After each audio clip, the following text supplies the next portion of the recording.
அனைவருக்கும் வணக்கம். மேசராசிக்காரர்களுக்கு புதையல் கிடைக்கும், அதிர்ஷ்டம் அடிப்பது உறுதி என்று சொல்லக்கூடிய வகையில் சூரியனின் ஆட்சி வீட்டில் வித்யாகாரகரான புதன் அமரக்கூடிய இந்த வேளையில் புதன் பயிற்சி காரணமாக மிக அற்புதமான வாய்ப்புகளை சந்திப்பதற்கான முதன்மையான வாய்ப்பும் சந்தர்ப்பமும் எந்தெந்த விஷயங்களில் நிறைவாக கிடைக்க போகிறது. அதிலும் குறிப்பாக மேசராசிக்காரர்களுக்கு உறுதியாகவே புதையல் கிடைக்கும், அதிர்ஷ்ட யோகம் உருவாகும் என்று சொல்லக்கூடிய வகையில், அதிர்ஷ்டம் அடிக்கும் என்று சொல்லக்கூடிய வகையில் எந்தெந்த நிகழ்வுகள் அமைந்துள்ளன என்பதை ஆராய்ந்து பார்க்கும் போது மேசராசிக்காரர்களுக்கு 3 மற்றும் 6ஆம் இடத்தின் அதிபதியாக இருக்கிறாருங்க செவ்வாய். ராசியின் அதிபதியான செவ்வாயின் பார்வையில் பகை கிரகமாக இருக்கக்கூடிய புதன், வித்யாகாரகரான புதனின் பார்வையில் ராசியின் அதிபதியான செவ்வாய் சமகிரகமாக இருக்கிறாருங்க. காலச்சக்கரத்தில் 3, 6 ஆகிய இடங்கள் அவருக்கு வழங்கப்பட்டிருக்கிறது. அப்படி 3 மற்றும் 6ஆம் இடத்தின் அதிபதியாக இருக்கக்கூடிய வித்யாகாரகரான புதன் ராசியின் உச்ச அதிபதியும் ராஜ யோகாதிபதியுமான சூரியனுடன் இணைந்து இந்த வேளையில் புத ஆதித்ய யோகத்தை நிறைவாக ஏற்படுத்தி கொடுப்பதோடு மோட்சகாரகரான கேதுவுடனும் இணைந்து வலம் வரப்போகிறார். 3 கிரகநிலைகள் மிகவும் வலுவாக பூர்வ புண்ணிய ஸ்தானம் என்று சொல்லக்கூடிய 5ஆம் இடத்தில் சஞ்சரிக்கக்கூடிய இந்த வேளையில் 3 கிரகநிலைகள் இணைந்து லாபஸ்தானமாகிய 11ஆம் இடத்தை பார்ப்பது உறுதியாகவே புதையல் கிடைக்கும், அதிர்ஷ்டம் அடிக்க போவது உறுதி என்று சொல்லக்கூடிய வகையில் முன்னேற்றத்திற்கு முட்டுக்கட்டையிடக்கூடிய காரிய தடைகள் அனைத்தையும் தவிடுபடியாக்கி லாபம் நிறைவாக அமையக்கூடிய அற்புதமான வேளையாக இந்த தருணத்தில் புதன், சூரியன் மற்றும் கேதுவின் இணைவு திட்டவட்டமாக மிக சிறப்பாக அமைய போகிறது என்பதை தெளிவாகவும் துல்லியமாகவும் உறுதிப்படுத்தி கொடுக்கிறாருங்க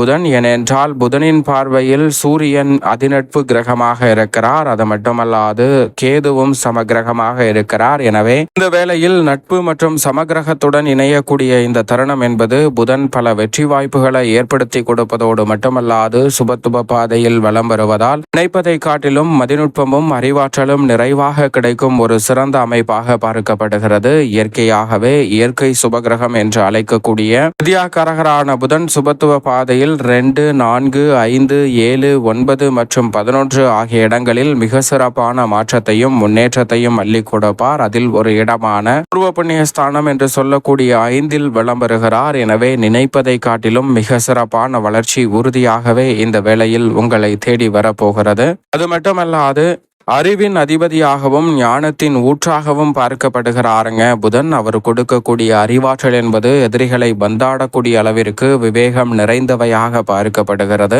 நீங்கள் நினைப்பதை காட்டிலும் மிக சிறப்பான வளர்ச்சியையும் முன்னேற்றத்தையும் இந்த தருணத்தில் அற்புதமாக உருவாக்கி கொடுக்க போகிறாருங்க. உங்களது கடின உழைப்பிற்கேற்ற பலன் உறுதியாகவே கிடைக்கும் என்பதை திட்டவட்டமாகவும் தெளிவாகவும் துல்லியமாகவும் புதன் உறுதிப்படுத்துகிறாருங்க.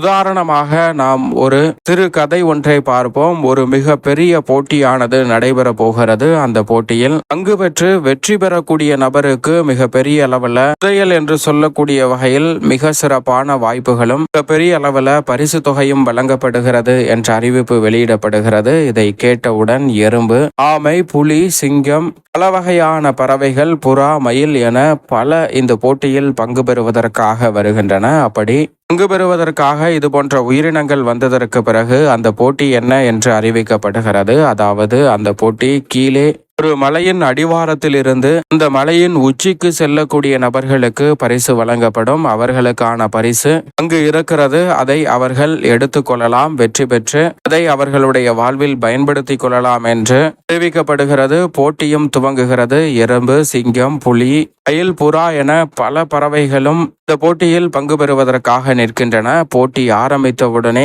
பறவைகள் மிக விரைவாக பறந்து சென்று இந்த மலையின் உச்சியை அடைந்தது மட்டுமல்லாது தங்களுக்கான பரிசையும் பெற்று செல்கின்றன. அதற்கடுத்து மயில் சிறிது சிறிது ஓய்வெடுத்தாலும் சற்று விரைவாக வந்து விடுகிறது. அதை தொடர்ந்து சிங்கம், புலி போன்ற வேகமாக ஓடக்கூடிய உயிரினங்களும் இந்த பறவைகளுக்கு அடுத்தபடியாக அந்த இடத்தை அடைந்து வெற்றி பெறுகின்றன. ஆனால் இந்த எறும்பு, ஆமை போன்ற உயிரினங்கள் மிகவும் பொறுமையாக நடைபெறுகிறது. அப்படி பொறுமையாக நடந்து 2-3 நாட்களுக்கு பிறகு அந்த மலையின் உச்சியை அடைந்து அதற்கான பரிசையும் அங்கு பெறுகின்றன. அப்படி 2-3 நாட்கள் கழித்து அந்த எறும்பும் ஆமையும் அந்த இடத்தை அடையக்கூடிய வேளையில் முதல் பரிசை பெற்ற புறா பறவை உயிரினங்கள் அந்த ஆமையையும் எறும்பையும் பார்க்கின்றன. 3 நாட்களாக நடந்து செல்கிறார்களே, இவர்களால் முடியாது என்று நினைத்து நடந்து கொண்டிருந்தது தற்போது எப்படியோ ஒரு வழியாக வந்து சேர்ந்து விட்டார்கள் என்று போய்கொண்டிருக்கிறது. ஆனால் இந்த எறும்பும் ஆமையும் மிகவும் சிறப்பாக கடின முயற்சி எடுத்து வெற்றி பெற்றதால் அதன் வெற்றியை மிகவும் மகிழ்ச்சியுடன் வெளிப்படுத்தி கொண்டிருக்கிறது. இது போன்றுதான் நம்மளுடைய வாழ்விலும் மேசராசிக்காரர்களுக்கு அதிர்ஷ்டம் அடிப்பது உறுதி என்று சொல்லக்கூடிய வகையில் பல நல்ல வாய்ப்புகளை வித்யாகாரகரான புதன் சூரியனுடன் ஏற்படுத்தி கொடுக்கக்கூடிய இந்த வேளையில் ஏற்படுத்துகிறாருங்க. இந்த போட்டியில் எப்படி பறந்து சென்ற உயிரினங்கள் முதலில் வெற்றி பெற்றது, விரைவாக ஓடிய உயிரினங்கள் அடுத்து வெற்றி பெற்றது, பொறுமையாக சென்ற உயிரினங்கள் இறுதியில் வெற்றி பெற்றது என்று பார்க்கும்போது இந்த வெற்றி என்பது அனைவருக்குமே காமனான பொதுவான ஒன்றாக தான் இருக்கிறது.